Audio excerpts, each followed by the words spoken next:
I am utilizing the Bid Integrations plugin to establish a connection between these two platforms. Let's go to Bid Integration Dashboard. Click on Create Integration. Search for Happyform. Select a form. Click on Next. Search and select Klaviyo. Give here API key. So click on Please visit here.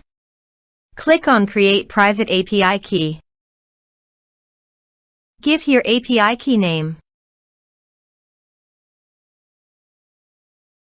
Choose full access key. Create. Copy the private key. And paste it here. Authorize it. Authorization is successfully done. Now click on Next. Select a list. Map the respective fields.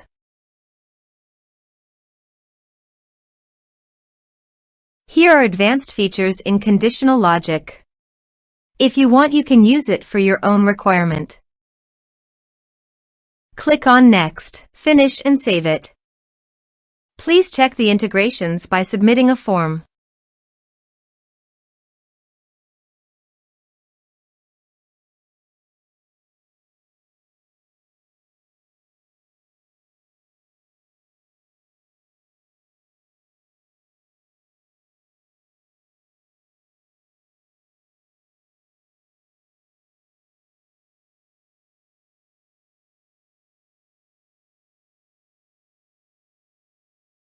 Form submitted successfully. Now goes to the Klaviyo site. And you can see the data came successfully in the Klaviyo. Thanks for watching.